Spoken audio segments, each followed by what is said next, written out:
Hi, HRN listeners. We're celebrating our 15th anniversary, and we have a really fun campaign and an ask for you. This 15th anniversary tour is aiming to bring you closer to unique food and music experiences in some of the most exciting cities in America.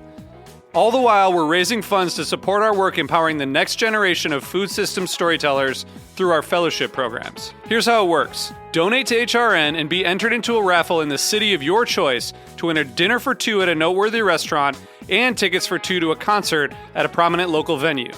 We have incredible partners in New York, Los Angeles, Philadelphia, Nashville, Las Vegas, Charleston, Asheville, and Ardmore, Pennsylvania, who have donated a meal for two and two tickets to a concert of the winner's choice. And all donations help fund our fellowship programs, where we're helping to build essential workforce readiness skills and food system storytelling skills. Check out heritageradionetwork.org/15 to donate and enter to win today. That's heritageradionetwork.org/15. Thank you. Today's program has been brought to you by GreatBrewers.com, a social media marketing platform dedicated to promoting the world's great brewers and the beers they create. For more information, visit GreatBrewers.com. You're listening to Heritage Radio Network, broadcasting live from Bushwick, Brooklyn. If you like this program, visit heritageradionetwork.org for thousands more.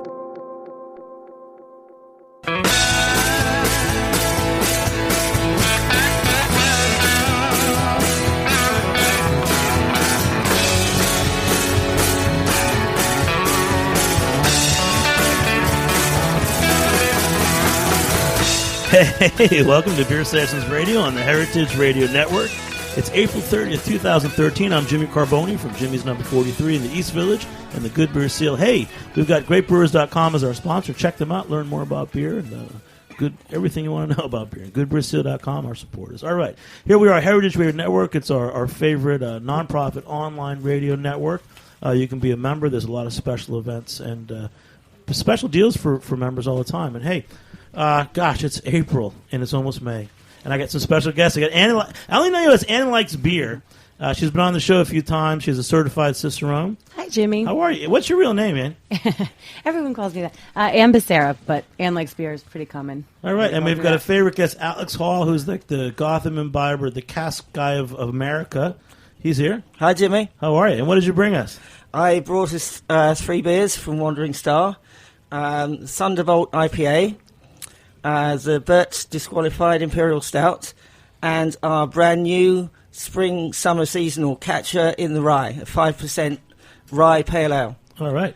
And we've got a new guest, Kevin Heald from Malt and Mold. It's a great cheese and beer shop in the Lower East Side of Manhattan. How are you, Kevin? Great, Jimmy. Thanks for having me. And you know, the funny thing is I was at the Craft Brewers Conference in D.C. in March, and I met your second cousin. What's his name? John Slater? John Slater. So he's a beer distributor in Colorado. Yes, sir. All right. It's so funny how small this world of beer is, and it's so great that your name came up when we talked about New York. Yeah, that was neat. All right. So here we are. When I raise our glasses, we've got this little... So the beer you brought, Alex, is what? What are we drinking right now? This one here is the Wandering Star Thunderbolt, 6% IPA, East Coast IPA, I should add, so... Don't expect your palate to be blown off by 150 IBUs of hops, because we don't do that. It's a nicely balanced India Pale Ale. The IBUs are up there, just about the right level, without going off the scale.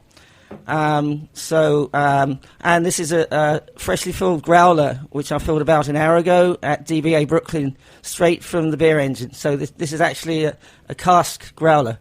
All right, so in this show, we're going to try to cover growlers and cheese and beer pairings, because that's your specialty, and Kevin from Malt and Molds as well. So, Kevin, tell us a little bit about your shop, Malt and Mold, and what you're doing there with growlers and cheese and all that stuff. Great. We have 8 lines on draft for growlers. I've got your normal 64 and 32-ounce growler, but I also have 16-ounce growlers, which a few people are doing, but not too many. And we're switching up kegs every time they kick, so we've got brand new stuff, as soon as we can get it in. So what's the, Alex too, and Ann, what's the philosophy behind doing growlers? I don't really do growlers, and the beer tastes great right now to me. What are there must be some secrets or some techniques that make something you put in a growler better than other places? You know, you sell a lot of beer in growlers. What are your secrets, Kevin? Try and get the foam to go all the way out and I cap right on top of it. Then as it recedes, all you've got is CO2 in there. Air is what kills the carbonation. So as long as you keep that thing sealed, it'll last. I've got one that went 3 weeks, only because I forgot about it on my fire escape after a party. Turned out just fine. But I tell people up 4 to 7 days. Wow. What was the style? That was a brown ale. Just a plain, basic brown ale. Wow. And that's great. And then in terms of beer and cheese pairing, so what cheese would you pair with this cask IPA from Wandering Star? I've brought it's called Big John's Cajun Rub, and it's from the Beehive Cheese Company out in Utah. It's made by Mormons. They rub it with this crazy New Orleans-style Cajun rub. Let's taste it. Come on. Let's taste it. Yeah. So what do you look for? I know you had a primer out there of what you look for when you do beer and cheese pairings. I read something that said big flavors go well together. So you have aged Gouda Imperial Stout. Delicate cheeses go well with a Doppelbock or a Porter. I mean, is that you just have this one philosophy and you follow it, or you have you make these choices every day? Actually, no. Yes, I do like big flavors. So I'm always going for some sort of contrast, whereas other people might like more of complementing flavors. I don't know, for whatever reason, I want to get as big a flavor, combine them together, and just see what happens. This is a spicy cheese. It is spicy. It's delicious, though. You make this in-house? Oh, no. This is made out in Utah by Mormons. I love repeating that fact. I was listening Mormons to that, in Utah. They also make a coffee cheese. They rub the rind with espresso beans, which is interesting. If you know Mormons, they don't drink coffee. Right. So let's try another cheese, too. This is a beer cheese. I saw this at Smorgasburg a couple weeks ago in Williamsburg. Yeah, this brand new to the market as far as I can tell. It's called Floyd Beer Cheese. It's by the guys who own Bell House and the bar called Floyd. The one I brought is their spicy jalapeno. I've noticed a lot of breweries are making a lot more spicy beers, jalapeno beers, habanero beers, chipotle beers. Ballast Point's been doing a lot of those. Kind of interesting. Probably be really good with this. Yeah, so you really do like these big flavors, Kevin. So this is something if I went to your shop in the Lower East Side, I could sample some cheese. And do you do sampling? Oh, yeah, we do beers sampling. You know, we're not allowed to sample out the beer. I want to be very clear on that. But we sample cheese, we sample salamis, crackers, breads. If you come and hit me at the right moment, I'll open up anything that's on my shelves and let you have a taste of it. All right. Well, I've run into you a lot. I know you hang out at Standings and some other good Bristol beer bars. I've been at Jimmy's number 43. So it's great to have you on the show. We're gonna. This is our first segment. We'll be here for 45 minutes. And now, Alex, we got to grill you because you're a guy. You're the cask guy. The cask beer mafia. Give us a pointer. So you've got cask on tap. You're okay with putting cask ale in growlers? I'm totally okay with that. It's done all the time in the UK. However, you must take care of it, and you can't store it for any length of time. Best drunk the same day. Don't chill it down too much because you'll go flat, and you won't appreciate the nuances of the cask at cellar temperature. You've got to drink it at cellar temperature, basically, for the best effect. So fill up your growler and drink it the same night, or keep it as close to cellar temperature as possible. For instance, like fill a sink with cold water, put it in there, not the fridge, because it'll probably be too cold in the fridge if you must keep it the next day. So it's there to be drunk fresh, basically. That's what it's there for. So cask ale is really it's a different thing than most of us drink. Now, a few times you've come to Jimmy's number 43, and you haven't been completely happy with how I've served it. So what pointers would you give me to ways to better serve my cask ales? Because we only do it special occasions. You've got to blow through it quickly. If you haven't got any sort of protection, as in a cask breather, which is a device which puts CO2 into the headspace to stave off oxygen in the air, which stables the beer. CO2 is inert; it won't stale the beer. So if you're just doing something on gravity, that's exposed to oxygen, and you also need to address the temperature. Drape wet towels over the cask, not just one sitting on top as a token gesture like some people do and think that's going to solve everything. No, you've got to drape it as much as possible and make sure those towels are always damp If you feel them drying out, take them off immediately, soak them in cold water, and put them back.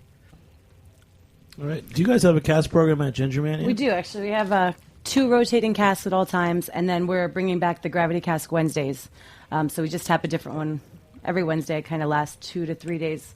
We're lucky enough to have the volume that we can go through them pretty quickly. I think I haven't been scolded by Alex yet, so I think we're doing a pretty good job. He's like a ninja when it comes to that. I feel like about 5 years ago, it was like if you had to have cask, and everybody wanted to try it, and I feel like it went out of control. I feel like especially American brewers were just putting anything in. They were putting in an IPA or a double IPA. One time we had a thing where it was Otter Creek had an Imperial IPA on draft, and they wanted to have it in cask at the same time. And I just felt like they weren't really representing what the traditional English style was. Well, I actually don't mind that. I think that it's really interesting that people are taking sort of their own take on cask beer, as long as it's served, correctly, unpasteurized, it's unfiltered, it's not forced carbonated. I think it's interesting to see, really fresh double IPA on cask is outstanding. But yeah, I agree with that. I definitely agree with that. So many people think it should be some low gravity, bitter or mild, and nothing else is suitable. No, I disagree. Like, if you think about it, IPA was invented in the 1800s in England, and that was a strong hoppy beer. And it would have been cask because kegs weren't invented back then. So it's only like the recent few decades, since the First and Second World War especially, which changed things, with beer coming down to the average of 4 to 5% what it is nowadays. So no, think outside of those guidelines, because it's just restrictive, and it's something that I don't believe in. Some styles will come out better on keg, but most will come out better on cask if they're done correctly. Okay, but do you want to weigh in on? Do you do cask ales? I got lucky when I first opened. I got a Bronx Pale Ale in a cask, and I was able to fill growlers. And I told my customers, "You got to take this home. You got to drink it right away." Was it Gravity Cask, or do you have a setup for that? No, it's just Gravity. I was not set up at all. Nice. It was pretty on the fly, as a matter of fact, and very exciting. But it went really well, and my customers loved it. But they paid attention to what I told them. So, Alex, if you could redesign things, I know you've been part of the Wandering Star Brewery up in Massachusetts, and it's an English-style brewery. But if you're no, we do other styles as well. Oh, you do? Zingari Wit is a Belgian. We've done a German Bock. We're drinking an American IPA right now. So it's I'm English. Chris Post, the brewer, is English, but we don't just do English beers. You know what, though? I think people tend to just automatically, if it's not in your face and extreme and big, it's English. If it's an IPA that's not, like, piercing your taste buds, it's English style. It's kind of a quick go-to. It's true. What's piercing my taste buds? The not cheese that it's correct, but... Kevin brought us 2 spicy cheeses. I'm a spicy kind of guy. You like that. But now I'm trying to get to somewhere with you, Alex, because we've talked a lot about cask ales and stuff. If you were going to design just a brewery to just make casks, like, let's start in the beginning. This is 200 years ago. Well, it doesn't really need any design differences. It's all the same brew.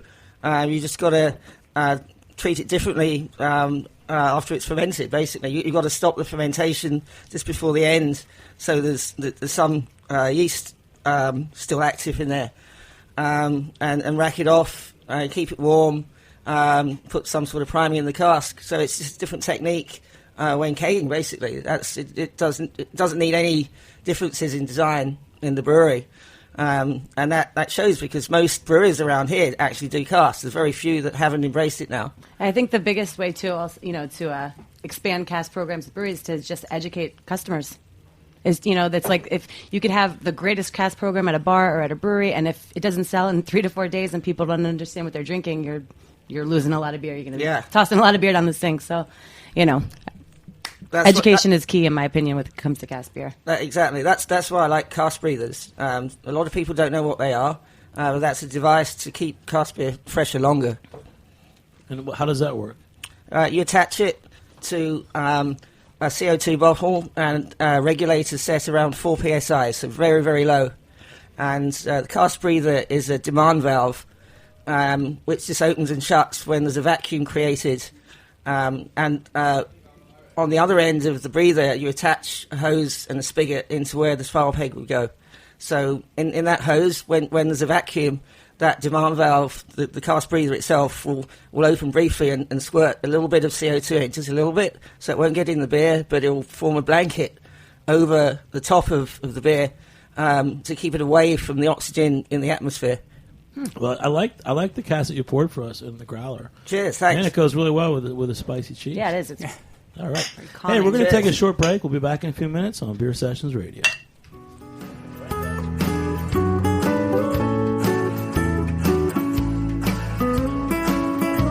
You're listening to Someone Like You by Pamela Royal on the heritageradionetwork.org.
Hey, welcome back to Beer Sessions Radio on the Heritage Radio Network.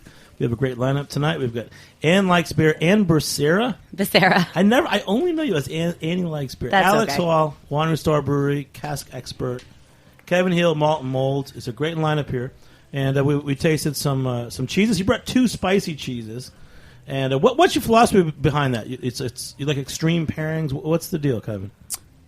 I do like extreme pairings, but I knew I was bringing some. I was going to bring some big beers as well, and I wanted something that would hold up to the beer and kind of stand on its own as well. I don't like either part of the pairing to get lost. Now, when somebody comes in and asks me for a specific style of cheese, He's pointing a knife at me. He's cutting cheese. If they ask for a specific style of cheese or beer that's mild, then I know which way to go on the other end, and I can go one direction or the other. But when they give me, I like an IPA, an Imperial IPA, then I got to make a choice. Do I go mild cheese and just let the beer speak, or do I go big? I always go big. So what's the next cheese?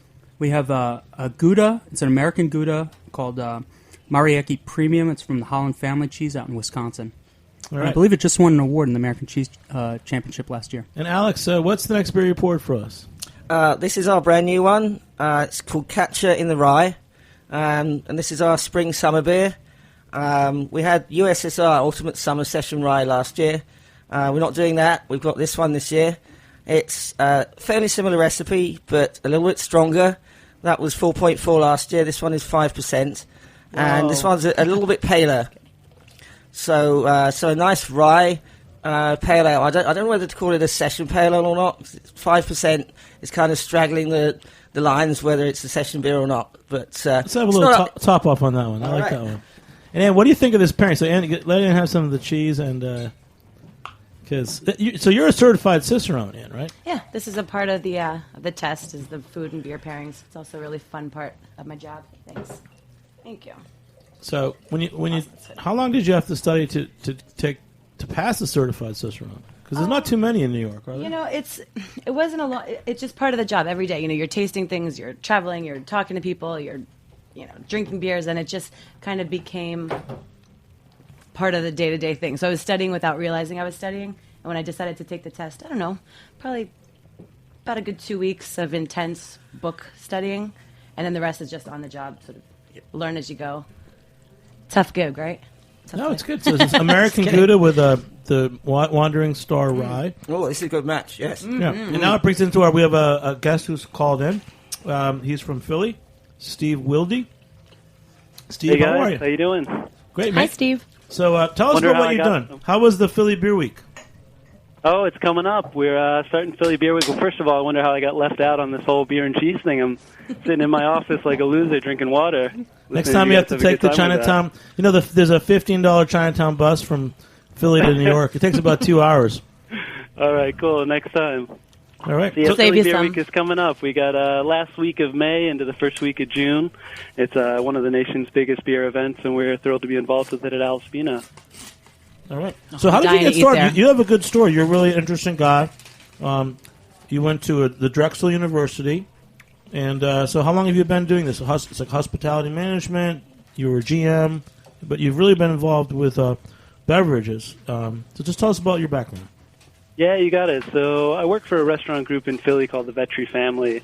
I have done so for about 7 years. But I was born and raised in Northern Ireland, moved out to the States in '92, went to school for international studies, and actually took a little sojourn to do an internship with the European Parliament in Brussels, and fell in love with beer through like 2000, 2001. And came back and started working in restaurants and just trying to work my way through the restaurant world. Wound up with these guys at Vetri, and they're all Italian-focused, so I've been lucky enough to work with serious Italian wine lists, and Italian cocktail programs, and things like that. But beer was always one of my first loves, so we opened up this Italian beer bar about a year ago called Alaspina. We have 20 taps. We do a big focus on local, Italian, international, about 100-bottle list, a couple casks as well. Oh, do you find a lot of Italian breweries are making cask beer? Not a ton. We got a couple in. Last time we got Italian cask was probably about 9 months ago. The guys from Balladen, Of course. who are involved in Awesome. Italy up in New York, with Sam Calagione and those guys. We got a strong dark from them, and I believe a chestnut ale from them. Oh, great. But that's the only thing we've ever seen. There's very little that comes through in the Italian wise in cask, and actually very little that comes through in draft. We're lucky to get drips and drabs here and there, but we usually have about 5 or 6 out of the 20 taps are Italian. All right. How's that going? I know they're a Going little great. pricey. People are kind of responding well to that in Philly. Yeah, it's crazy. Philly has such an educated beer market. Anybody who drops in here knows all about beer. They're upset if we don't have Russian River on tap. We're just jealous you they get wanna Russian see- River. Yeah, they want to see the geekiest, craziest things, which is amazing. It's an incredible opportunity for us to really connect with those people. But I find that, no matter how intense people are about beer and, how geeky they get, the Italian stuff is still really, really uncharted territory. And so we're lucky there as well that, there are very few places, I think, that have a big focus on Italian beer. Great. All right, man. Hey, so tell us some of the highlights of Philly Beer Week that are coming up and what you're doing cool. at Alaspina. Yeah, so we got some crazy stuff planned. So we do have one Italian brewer visiting, a gentleman by the name of Jacopo Lenci of Bruton in Tuscany, who's a good friend and one of the most interesting guys in the beer world. He's a hardcore punk enthusiast. Very cool guy. And actually, yeah, he's amazing. And he actually ran a restaurant and punk venue in Tuscany for the longest time and started brewing beer out of that venue and eventually kind of outgrew the concert space, so he stopped hosting, the Descendants and Sepultura and started just focusing on the beer thing instead. So he's hanging out with us. We're doing a late-night hardcore punk happy hour. What's the date on that? June 1st. June 1st? Sorry?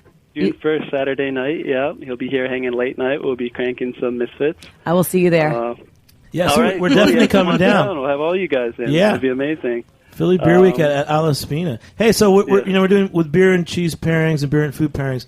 Do you do any special programs at Alaspina? Yeah, absolutely. Actually, one of our Beer Week events is we're really fortunate to have De Bruyne Brothers as our local fromagier, our cheese supplier, and they have one of I think the most exciting selections around. And so we're doing a little event with them where they're going to pair up with beers from Yards, who's one of our favorite local brewers. That's going to be Friday, June 7th in the afternoon. But usually we try to have a beer pairing that we'll suggest one day a week. We'll do like a Thursday night beer pairing special with a cheese, and we'll get some things in locally, or we'll get just a different French cheese, Belgian cheese, whatever, and try to set it up as just like a little nightly pairing. $5 for a sip of beer alongside a cheese that we really like. Great. And what about for Beer Week? Do you have any special guests coming in? Any special brewers or anything? Yeah, we have a bunch. So Christian De Benedetti is one of our favorite authors. Oh, he's great. The Great American Ale Trail is coming down to hang out, and we're doing so Philly has this big Italian-American heritage to it. I don't know if you guys know, like South Philly and the Italian market. You mean like the movie Rocky? Yeah, I don't know You knew that was if coming. you've ever heard of a little movie named Rocky. But Christian's going to come hang out with us, and we're going to do a Sunday night Sunday supper with a very special guest chef, Sal Vetri. So Mark Vetri is the chef owner of all 4 restaurants, and his dad Sal is about as old school South Philly Italian as you get. I think he might be like an extra in Rocky somewhere even. He's going to come do like a big red sauce dinner, lots of spaghetti, meatballs. Christian's going to be there signing books and pairing up 3 beers from Italian-American brewers. Italian-American brewers? Exactly, yeah. Who are you, what breweries are you looking at? We're going to have some from Russian River, from Vinny Gelurzo. We're going to have some from Sam Calagione, Dogfish Head, and one TBA. I think it's going to be Scott Vaccaro. Captain Lawrence, I was just going to say. All right. Get our New York people in there, too. Awesome. I'm Jimmy Carboni. Jimmy Carboni. I don't make beer. You don't want my beer. I'm too lazy. But, hey, okay, one last thing. Okay, we're going to make this tough on you. Okay, so right now we're pairing some beers and cheese. So give us like 4 of your favorite like beer and food pairings that you might offer in a dinner or at the bar in Philly. Yeah, absolutely. So probably my favorite beer and cheese pairing I've ever had. I was turned on to it by a general manager from DeBruno Brothers 9th Street, which is an amazing store you guys should check out if you get down here. But Hunter Fike, the GM there, turned me on to Pecorino al Tartufo, so truffled sheep's milk cheese from Emilia-Romagna, Italy, paired with Saison DuPont. And it was probably one of the most defining food pairings I've ever had for me, where, like Kevin was saying, that kind of intense thing, I think, is when you can take the greatest risks with a pairing. And sometimes it's a total failure. Have 2 things that are really in your face, really big flavor profiles. Sometimes they just fight with each other and both die off. This is one of those really rare occasions where both things are firing at all cylinders, really lit up every single, flavor sensor that you have. The truffle, the spice from Saison DuPont, that slight funk. So that might be my favorite beer and cheese pairing I've ever had. We have another little restaurant called Vetri that's actually the flagship Italian restaurant of the 4, and that's a tiny tasting menu-driven restaurant, about 30 seats. We do all just 7, 8-course tasting menus, and we do a beer pairing down there as well. So that's one that we've had a lot of fun with, doing an amazing amount of beer pairings, actually, alongside wine pairings on any given night. And things that I really like over there, we do a barley wine alongside whole-roasted capretto. So we do this slow-roasted, spit-roasted goat.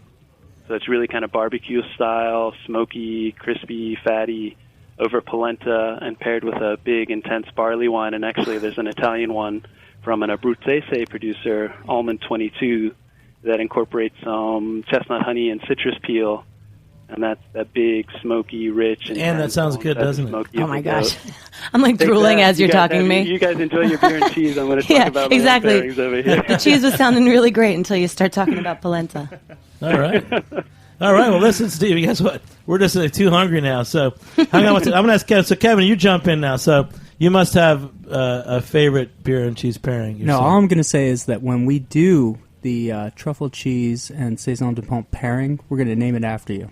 We're going to put that up on the menu at Malt and Mold. I'm going to somehow package it together. I'm going to make my customers buy that pairing. And that's going to be it. We're just going to name it after you. It's funny. I have to tell you, sorry, Jimmy, to interrupt, but at DuPont Brewery, the brewmaster, his wife, is the cheesemonger for that whole area of Belgium. And so you go to DuPont Brewery, and he's over there with the beers, and he's this genius, brewing genius, and then his wife is in with the curds, and it's just the most perfect pairing you can imagine. I'm sure, a truffle cheese gets in there once or twice because that just sounds divine. It's funny. I thought I had a great idea until you just told me that story. And now we're shutting Malt and Mold Belgium, down, and it's okay. We're going to go and create a brewery and cheese making. Okay, Kevin? Okay, do you want to have a brewery one day? No, I actually tried to brew beer in my kitchen, 20 years ago, and it was miserable. People ask me all the time when they come in, they see the Malt and Mold growlers, and like, oh, you brew your own beer. No. I've tried to brew my own beer. I have a feeling that malt and mead must be malt and mold. Sorry, malt and mead. Another store. You might be probably the perfect beer and cheese store that I've ever heard of, and I can't wait to come down and try it out. All right. You got to come down. And Steve, thanks so much for coming on, buddy. The other thing is you don't have an Irish accent. We were expecting an Irish accent. That's why we brought you on today. So. My wife makes fun of me all the time for that. She says I'd be a much more handsome gentleman if I had a little bit of my Northern Irish accent left. But I left it at home. Well, here's something that's going to trump Philly Beer Week. We got Alex Hall. He's going to tell us about his new festival, or its old festival in England. What's it called, Alex? Here's the English accent that we love. Thanks. What accent? Okay, I'm a co-founder of a cask beer and music festival. We call it Glastonwick. This is going to be the 18th year this year. I co-founded it back in '96 with a friend of mine who's a professional musician and poet. So basically what we've got here is 50-50 meld, straight down in the middle, like thrust together in the same room, of a traditional music festival with like independent bands and radical poets, etc., and a campaign for real ale style beer festival, like all thrust together in the same room. And well, that is one hell of a niche basically that we created, and we founded that 18 years ago. Basically, what happened? I was working behind the bar of a brew pub called the Evening Star in Brighton, England. Now the brewery tap for Dark Star, but back then it was just a little brewery in the cellar.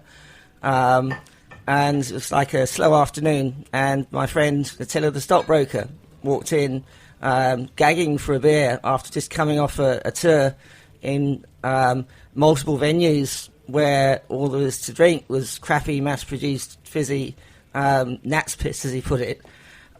Is stockbroker a nickname for something, or is he? How many stockbrokers go on tour? Now that's another story. When he was, Wait, hold on. that's okay. No, that's I just was checking. If it's time, I'll tell you later. All good. Alex, so Steve, that's a hint of a real English accent there. But hold on one second. We're taking a short break. We'll be back in a few minutes on Beer Sessions Radio. All right.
You're listening to DD by Pamela Royal on the heritageradionetwork.org.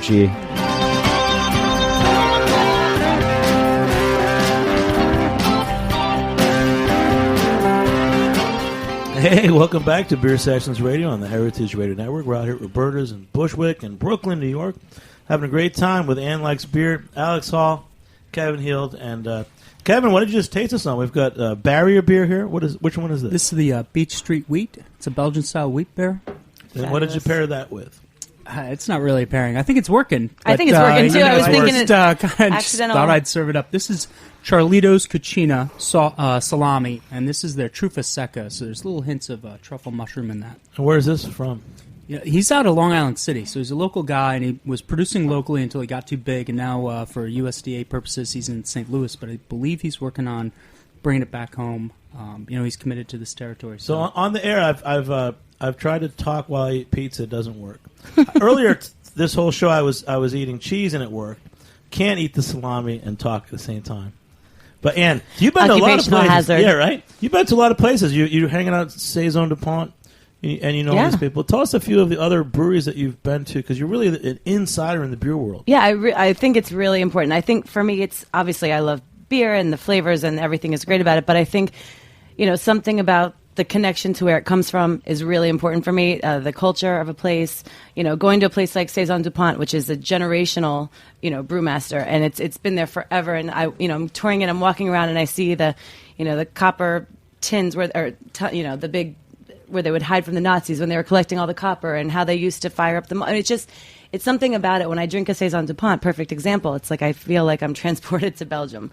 I just got back from Colorado. We went to hang out with the guys at Oscar Blues and Avery and Left Hand, and to be there in the day and walk around and go to Rocky Mountain National Park and be in the mountains and then go have a great fresh day. It really kind of brings it all home, and you see where it comes from, and I just think that's a really cool element to craft beer culture. So you're an industry professional. Mm-hmm. You work at the Ginger Man. You're a certified Cicerone. Mm-hmm. You're a recognized expert in all things craft beer. Kind of. Okay.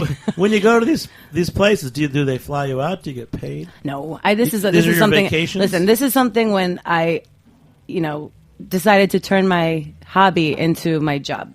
So, I'm out there. Yes, great. Granted, everyone's so cool. I mean, they would be cool to anyone. I think that's one of the things that drew me to this industry is if I send a customer to, I'm going to, California. Oh, go say hi to Lagunitas. They're great. They will treat them like family the same way they treat me that way. I just think it's a really cool industry, and I love to go visit and see where these beers come from and see the backstory behind it. I think it's a great industry, not only for industry and American industry, but a lot of the green efforts and the charitable efforts. I just think from a business point of view as well, I think it's a really cool something to emulate, and I think they're setting a good example for American business. And so you know Alex Hall, right? Oh, yeah. Before. So what do you think about Alex Hall? I mean, he's the cask pioneer.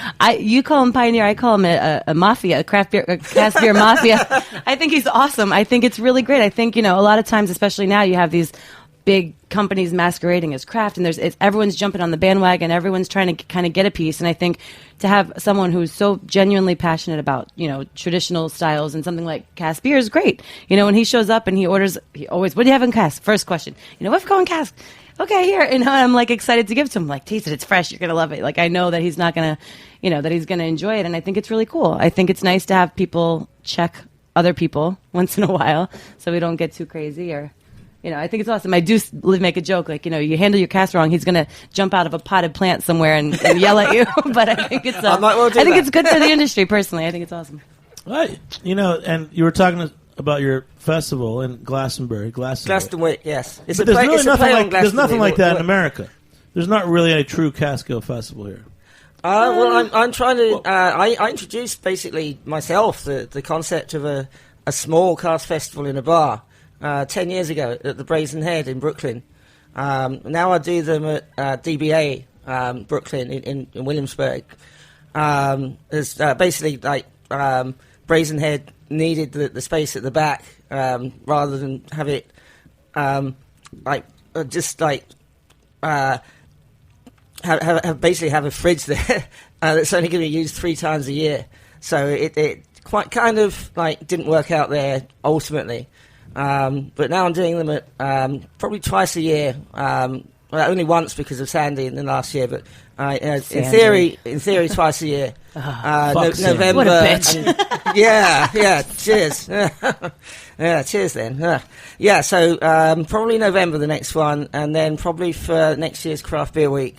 So that's DBA Brooklyn, 113 North 7th in Williamsburg. And what about the one in England?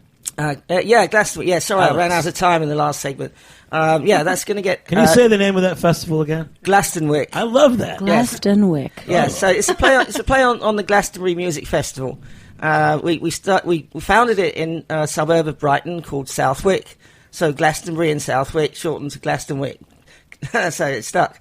But now we moved. We're now on a farm in the countryside. And we've got much more space, so 86 casks through the weekend. Wow. And this is the same weekend that this other event we discussed earlier, 31st of May through 2nd of June. Do you guys go through all those? I mean, what... Oh, yes, absolutely, yes. Yeah, and we there you go. It goes back to the education, because we have spares. We have spares lined up under the stillage, so if we'll put them up the day before if we think we're going to need them. That's one big Fest, coupled with one heck of an independent music festival, all thrust together in the same room. Kevin, So when you were doing a Brazen Head, how many casks did you have then? We were very limited with space, so we had to rotate. So it was 11 at any one time. Right. Okay. And some of them had to be total. Yeah. Because I remember getting there at the end. Yeah, this was in the early days, and they were all gone. It varied from around 18 to around 30, depending on how well advertised it was. Sometimes, like people like Time Out would pick up on it. Sometimes they wouldn't. So we just didn't know how many people would get to see like what that it was happening. Great. And then, so Ann, you were saying that he went through 86 casks in Glastonwick. Yeah. And you mentioned, what did you say, the American Beer Fest? Well, no, I just think that, I think we're getting there little by little. I know that there's some people that are really, Patrick does a good cast fest. It's coming yearly. And exactly, yeah. It's starting to, people are starting to kind of get it a little more, but it's still at the end of the night, there tends to be, okay, well, we have all this cast, we're not going to be able to use it. So you either give it to a bar for the next day and hopefully it runs out or, but that's cool. Let me ask you, don't lie. Do you ever just sneak in a super highly carbonated, cold American IPA in your backpack? Absolutely not. Get Absolutely out not. of here. Absolutely not. No, just for cleanse the palate. Well, let's say, what beers do you like, Ann? Well, I mean, I know you like everything, but... Yeah, I think one of the things I like the most about beer is there's a time and a place for everything, and it kind of can hit any mood or strike any fancy, at any given time. But I love cask beers. I think a fresh cask beer is nothing better. Don't get me wrong. But, I'll go to cask festivals, and I think it's fantastic. But by hour 2, I'm like, all right, just one. Just give me a little bit of something carbonated just to keep it going. But, I get... Obviously, I think I'm not as the traditionalist as... No, these are naturally carbonated, so anything that's flat will get taken off and sent back. No, I don't mean it like that. I just, you're drinking for quite a long stretch of time, and every once in a while it's like, oh, I'll just have one off the draft. Okay. And then I'll go back to the cask, Jump on a plane, come to Glastonwick, and I think you'll be impressed. There you go. How about I sneak in your backpack? Put me in your luggage. I'm there. Well, what I meant to say is, Ann, everybody wants you to be at all their festivals, so we should do a Kickstarter or something so you could go to all these festivals. There you go. Wouldn't that be fun? Yeah. You want to get on that, Jimmy? See, now I just got her attention. So all there right. you go. Okay, Alex, Glastonwick. I still don't know about Glastonbury, England. Well, Glastonbury. You have 86 casks. Just name some of the breweries that provide casks for this festival. Well, we're sponsored by Dark Star, who I used to work for. Which was the fledgling brewery in the Evening Star when it was founded. Now it's on a 45-barrel plant about 15 miles away. Don't get me. It's not in Glastonbury. It's just outside of Brighton. It's just the name that's a play on Glastonbury. To just bear that in mind. 86 casks. Yeah, I so can do besides that. what are the other breweries besides Dark Star? Name like 2. Most definitely Williams Brothers. My friend Bruce Williams always comes up with some interesting stuff up in Scotland. Definitely Bartram's, which is a small brewery in East Anglia. They come up with some wacky stuff and a lot of one-offs and totally share the same politics as me and Attila. Do any American breweries send out casks to you guys? I had Brooklyn Brewery last year, but I'm not yep. going to get any American stuff this year because my casks have only just come back from last year. Gotcha. It takes a year for the empties to come back. Well, it shouldn't do, but that was my planning just went wrong. That's another story. How do you think a big, crazy, Imperial IPA or something from the States would do at that festival? It did very well. I had Brooklyn Blast last year. Oh, the Blast? Yeah. Awesome. Okay. It was about £9 a pint, but which is very expensive. It's like 3 times what a normal pint goes for. But it all went in the end. Yes, it went down very well. Is that how you do the fest? You actually sell it by pint? Yeah. You don't sell. You sell tasting cards or no. Like it's totally different to the concept of the generic American festival where you pay a lot of money up front to get in, and then you drink for free for however long.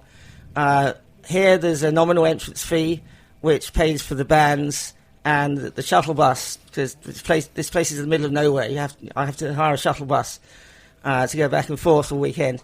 So the entrance pays for the bands and that, and everything else is pub prices. So it's basically just one big pop-up pub stroke festival all thrust into the same room for the weekend. Cool. Glastonwick. We should go there next year. I think you should. Yeah. So it's 31st of May to 2nd of June this year, if anybody wants to jump on a plane. I'll be in Philly at the punk rock show. Have fun. kidding. Oh, yeah, and Philly I'm not Beer kidding, Week's but, coming up, too. That's right. So, Ann, any favorite beer and cheese or beer and food pairings that you have on the top of your head? Off the top of my head. From your Cicerone test? Which was like 3 years ago. Was that the hardest test you ever took?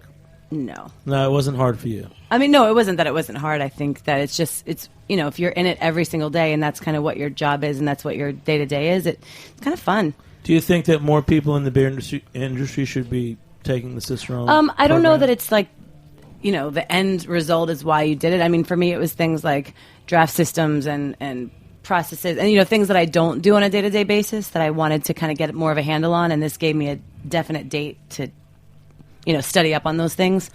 I think the amount that I studied gave me so much more. I mean, not that I think the test is wonderful, but I think I really went to town on studying and gained a lot from just that process alone.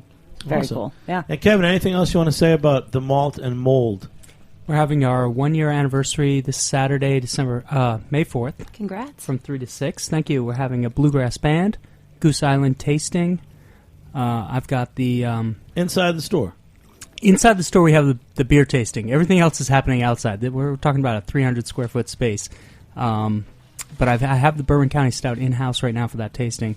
And then we're doing blowout. And with earlier you were on stuff. the phone making beer orders. I mean, how I'm many getting times ready a for week? this thing. How many times a week do you order beer? Pretty much every day. I've got I've got a lot of different people coming in specifically to get a beer order from me, so I've got to manage them. I've got a very tiny cooler. I'm going to Malt and Mold tomorrow. I'm going to hang out with you. I'm going to try some cheeses and buy some beer. Oh, yeah. And we're we have a just gonna special sample guest who's been sitting through this whole thing. From our sponsor, GreatBrewers.com, we got a woman from Union Beer, the local distributor. Michelle, tell us your full name because I don't even know your last name. Michelle Arizosa. Hey. And she's a buddy of all of us, and thanks for coming on the show. All right. A couple of things going on. Coming to New York, it's a big deal. It's the Savour Craft Beer Festival. It's going to be in New York for the first time. That's going to be awesome. I would say, guys, check it out. Go to our site, goodbrazil.com. You can buy tickets. It's definitely worthwhile, and it's going to be in New York for the first time. And in closing, I'd like to thank our sponsors at greatbrewers.com who've helped to bring this podcast to you tonight. All right. And thanks to everybody, including, who's here? I don't know. We had Steve, we got Ann, Alex, Kevin, and Michelle. And thanks for joining me here. I'm Jimmy Carboni. Thanks to our producers, Jack Inslee and Brie O'Connor, our engineer, Joe Galarraga. Thanks for listening. Cheers, all right. Jimmy. And we'll see you next time on Beer Sessions Radio.